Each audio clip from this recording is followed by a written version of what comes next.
Students, मेरा नाम फ़हीम महबूब है।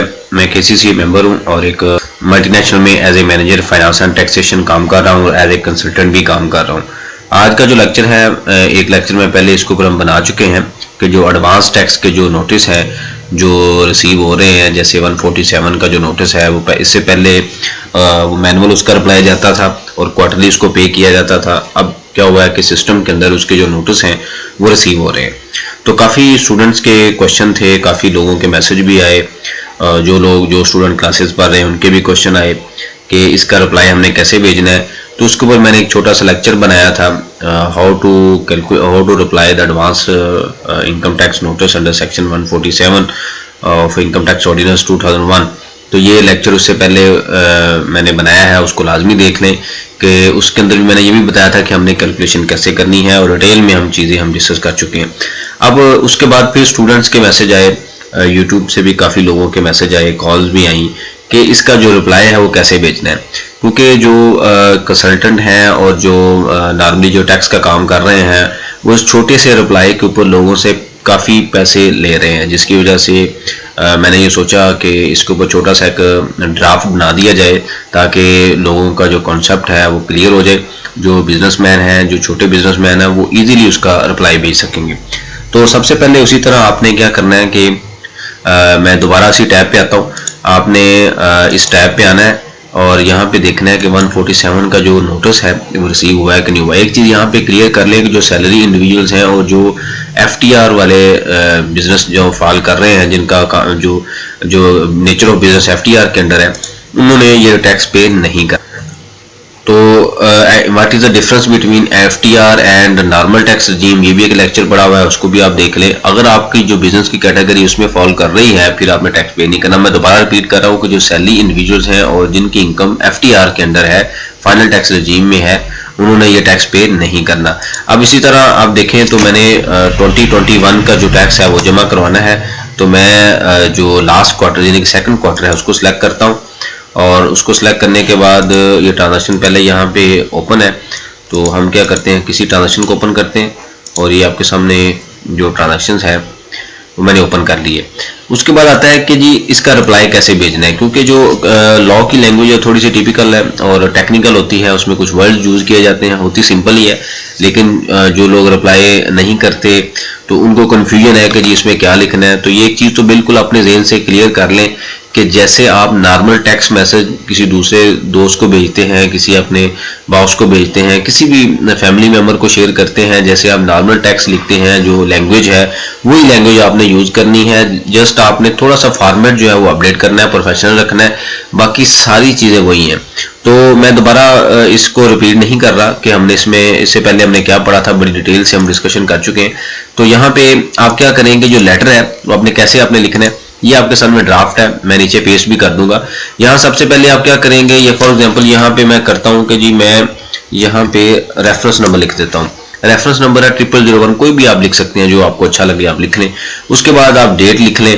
आपकी ड्यू डेट हमारी दिसंबर 25 थी, तो अगर आप आज रिप्लाई भेज रहे हैं तो आज की ड्यू डेट लिख लें, कोई इसमें इशू नहीं है। जिस डेट को आप भेज रहे हैं उस डेट को मेंशन कर दें। उसके बाद आप नाम लिखेंगे, जो भी आपके बिजनेस का नाम है, आप अगर आपके नाम पे है तो आप अपना नाम लिख लें। जो भी आपका कमिश्नर है जो जिसने नोटिस भेजा है उसका आप नाम लिख लेंगे, जो वहाँ पे मेंशन है, नोटिस के अंदर भी मेंशन है। नहीं तो जो RTO है, जो आप NTN के अंदर जो आपका RTO आ रहा है उसके अंदर आप उस चीज़ को मेंशन कर दें। फॉर एग्जांपल RTO आपने कैसे चेक करना है, लेट्स से मैं एक विंडो यहाँ पे ओपन करता हूँ। कुछ लोगों को अगर कॉन्सेप्ट नहीं क्लियर RTO का भी, तो मैंने FBR की वेबसाइट ओपन की, तो यहाँ पे हम इसको वेट कर लेंगे क्योंकि ये अब पॉपअप मैसेज दे रहे हैं कि ये चीज़ें जो हैं आप रिटर्न अपनी ऑनलाइन फाइल करें, टाइम पे फाइल करें। करप्शन की वजह से कुछ जो मैसेज है, चाहिए मैंने कंटिन्यू किया। उसके बाद ऑनलाइन NTN वेरिफिकेशन के ऊपर मैंने क्लिक किया और मेरे सामने एक टैब आ गई। तो यहाँ पे आपने ऑनलाइन NTN STR इंक्वायरी पे आना है। तो यहाँ पे मैं let's say ID card select करता हूँ और अपना मेंशन करता हूँ। उसके बाद तो यहाँ पे देखें इसने ओपन किया है और मेरा जो RTO लाहौर आ रहा है, तो मैं RTO लाहौर को वो लेटर लिख दूंगा। और अगर वो आपको पता है कि ये आपका कंसर्न ऑफिसर वो है और RTO लाहौर में आप यहाँ पे मेंशन कर दें और सम टाइम कुछ जो नोटिस रिसीव हुए हैं उसके अंदर भी मेंशन है कि जी आपका जो ऑफिसर है वो कौन है। अगर फिर भी आपको क्लियर नहीं है तो अगर आपको रिटर्न की डेडलाइन का नोटिस आया हुआ है तो उसके अंदर जिस कमिश्नर या नाम या किस ऑफिसर का नाम मेंशन है वो उसको आप कॉपी कर लें। उसके बाद आप क्या करेंगे कि यहाँ पे आप लिखें डियर सर एमएस, जो भी आपकी कंपनी है, बिजनेस इंडिविजुअल है, पीवीटी है, उसका एनटीएन लिख दें। Notice under section 147 of income tax ordinance 2001 for the PDF from October to December 2020 reply regarding, ये आपने सब्जेक्ट लिख देना है।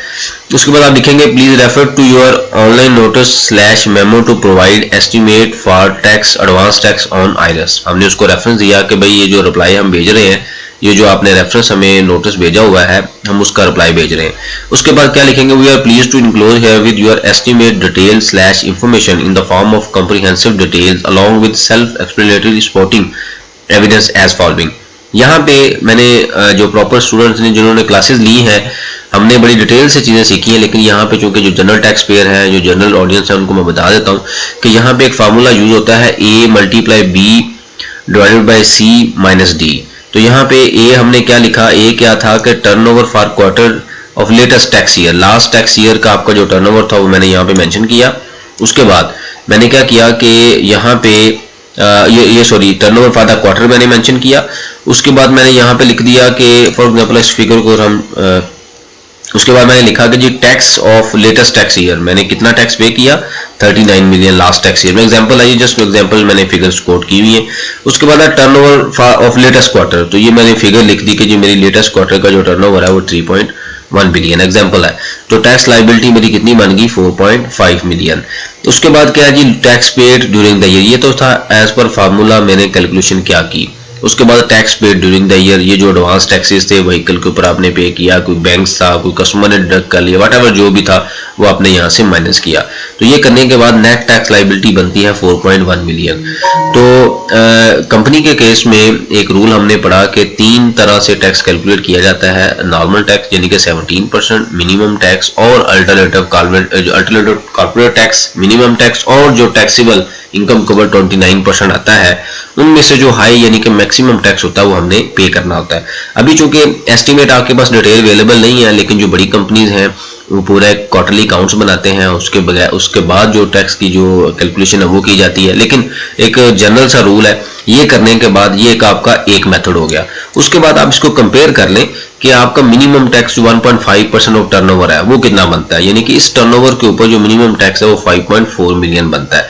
तो इन दोनों में से जो हाई होगा वो आपने पे करना है, मगर हाई इस केस में क्या बन रहा है 5.4 मिलियन, क्योंकि एक रूल है, जैसे मैंने दोबारा बताया है, एक लेक्चर है how to file annual income tax return of company, उसमें मैंने ये बताया हुआ है। जो स्टूडेंट जिन्होंने क्लासेस ली हैं उन्होंने ऑलरेडी बड़ी डिटेल से चीज़ें पढ़ी हुई हैं। उसमें हमने देखा था कि जब टैक्स हमने पे करना है तो मैक्सिमम ऑफ 3, किसमें एक मैनेजमेंट अकाउंट्स यानी कि मैनेजमेंट प्रॉफिट का 17%, टैक्सीबल इनकम का 29% और मिनिमम टैक्स 1.5, इन तीनों में से जो है वो हमने पे करना है। तो अब चूंकि हमारे पास टैक्सीबल इनकम तो है नहीं, तो मैं ये कंसीडर करता हूँ कि जी ये हमारे पास मैनेजमेंट प्रॉफिट है। मैंने एक्सपेंस माइनस नहीं किए, लेकिन हम अज्यूम करते हैं मैनेजमेंट प्रॉफिट। क्यों?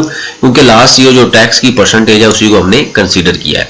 उसके बाद क्या आता है कि इन दोनों को जब कंपेयर किया तो 4.1 और 5.4 का जो डिफरेंस है, यानी कि ये जो इसमें से हाई है वो हम पे करेंगे। तो इसमें पेनल्टी अमाउंट कौन सी हाई लग रही है 5.4। अब आपने एक चीज कंसीडर करनी है जो मेरे ख्याल में किसी को भी नहीं पता, मैक्सिमम लोगों को नहीं पता, इस चीज का आइडिया नहीं है और ना ये चीज को ठीक बताता है। अगर आप कंसल्टेंट से भी डिस्कस करते हैं, किसी भी बंदे से डिस्कस करते हैं, तो आपको वो ठीक चीज नहीं बताते। तो एक चीज आप मेक श्योर कर लें कि अगर लास्ट ईयर में आपका कोई रिफंडेबल टैक्स पड़ा हुआ है तो आप उसको इसके अगेंस्ट एडजस्ट करें। नॉर्मली लोग क्या करते हैं कि रिफंडेबल टैक्स को एडजस्ट करते हैं कि जी हम रिफंड ले लेंगे। मैं ये सजेस्ट करता हूं कि रिफंड लेने से बेहतर है कि आप अगले क्वार्टर में, अगले ईयर में उसको एडजस्ट करें, क्योंकि रिफंड लेने के लिए आपको एप्लीकेशन देनी पड़ेगी, उसके बाद आपको फॉलोअप रखना पड़ेगा, फिर वहां पे भी एक रूल है कि आपको कुछ स्पीड मनी भी देनी पड़ेगी, उसके बाद जाके आपको ये चीजें सारी मिलेंगी और आपका टाइम भी वेस्ट होगा। उससे बेहतर ये नहीं है कि आपने बेसिक मकसद तो ये है कि आपने अपना रिफंड क्लेम करना है। तो अगर आप क्वार्टरली एडवांस टैक्स के थ्रू इसको क्लेम कर लें तो आपका रिफंड तो आपको मिल गया, जो आपने पे करना था वो पे नहीं किया, गवर्नमेंट से आपने लेना था, आपने गवर्नमेंट को देना, तो आपने नेट ऑफ कर लिया। अब इस केस में मैंने इसलिए जानबूझ के ये एग्जाम्पल बनाई है ताकि लोगों का कॉन्सेप्ट क्लियर रहे। तो इस केस में देखें 5.4 में मेरा पेबल बन रहा है, इन दोनों में से जो हाई है उसमें से मैं कहता हूं जो मेरे पास तो पिछले साल का भी 21 मिलियन का रिफंड पड़ा हुआ है, या तो अब मैं क्या करूंगा, मेरा तो नेट अभी भी रिफंडेबल है 15.6, इसलिए मैं इसको पे नहीं करूंगा। अगर आपका रिफंडेबल नहीं है तो फिर ऑब्वियसली बात है, फिर आप पे करेंगे। उसके बाद आता है कि जी ये करने के बाद ये जस्ट फिगर है, ये एक्सेल के अंदर आपने वर्किंग बना लेनी है या वर्ल्ड के अंदर भी बना लें, और उसके बाद यहाँ पे उसको लिख दें। और ये सारा डाटा चूंकि आपके पास पिछले रिटर्नों में अवेलेबल होगा, अगर वो रिकनसाइल करना भी चाहें तो इसको रिकनसाइल करवा सकते हैं। इसलिए हमने वहाँ पे वर्ड यूज किया है कि भाई जो सपोर्टिंग एविडेंस है वो भी हमने दिया है। इसका मतलब ये है कि आप रिटर्न की कॉपी लगा दें साथ, अगर आपने लगाना है तो आप रिटर्न की कॉपी लगा दें, वरना उनके पास डिटेल अवेलेबल होगी। ये करने के बाद आप नीचे क्या लिख देंगे, we hope that the above information would be sufficient to satisfy your good self, however if you need further information provide us an opportunity of being heard enabling us to respond accordingly. ये आपने लिख देना है। नीचे ये लिख दें, thanking you in anticipation you are truthfully yours. ये लिखने के बाद आप लिख दें अपना जो भी आपका नाम है वो लिख दें, जैसे मैंने भी अपना नाम लिखा है। लिखने के बाद आप साइन करें, इसको स्कैन करें, इसकी तस्वीर लें, और उसके बाद आप अटैचमेंट में आके इसको यहाँ पे अटैच कर दें। अटैच भी कर दें साइन करके, और फर्दर ये जो एविडेंस है किसी भी जगह पे आप अटैच कर दें, और फर्दर जो है यहाँ पे आप उसको सारा कॉपी करें और यहाँ पे पेस्ट भी कर दें। ये करने के बाद उसको सबमिट कर दें। तो ये एक सिंपल सा रिप्लाई है, इसमें कोई घबराने की जरूरत नहीं है, कोई रूल नहीं है। एक चीज ये क्लियर कर लें कि रूल का ये पार्ट जरूर है कि हमने कानून का हिस्सा है कि हमने टैक्स जमा करवाना है, लेकिन ये जो ऑनलाइन सबमिशन वाला पोर्शन आया है ये अभी आया, इससे पहले ये नहीं था। इसलिए काफ़ी लोग इस चीज़ पे परेशान हैं कि जी इसका रिप्लाई कैसे करना है। कभी मैसेज आ जाता है, कभी कमेंट्स में आता है। तो एक चीज़ में घबराने की जरूरत नहीं है, अगर आप रिप्लाई नहीं भी करते कोई इसमें इशू नहीं है। बेसिक जो पर्पज़ है सिर्फ लोगों को एक प्रेशर ट्रांसफ़र किया जा रहा है कि जी टैक्स की अवेयरनेस के लिए लोगों को थोड़ा टाइट किया जा रहा है, ताकि फ्यूचर में जो टैक्स के रूल है या जो डेडलाइन है उसके मुताबिक लोग उसकी जो सारी अपनी रिटर्न है वो फाइल करें। तो इसलिए इसमें कोई परेशानी वाली बात नहीं है। जो लोग आपसे पैसे चार्ज करते हैं इस चीज़ का सिर्फ कि जी इसको ऐसे रिप्लाई करना है, ऐसे करना, उन्होंने भी ये काम करना है। तो एक चीज़ क्लियर कर लें, इसमें कोई दूसरी रॉकेट साइंस नहीं है, एक सीधा सा रूल है जैसे मैंने आपको बता दिया। इसके अलावा कोई इसका सोल्यूशन नहीं है, एक ही सोल्यूशन है जिसको सबने फॉलो करना है। कैलकुलेशन के लिए आप वो जो 2 लेक्चर है, how to calculate advance tax part 1 और पार्ट 2, उसको लाजमी देखें, ताकि जो कैलकुलेशन है उसके ऊपर मजीद आपकी जो चीज़ें हैं वो क्लियर हो सकें। चैनल को लाइक करें, सब्सक्राइब करें और आगे शेयर भी करें, ताकि ज़्यादा से ज़्यादा लोग इसका फ़ायदा उठा सकें। Thank you very much.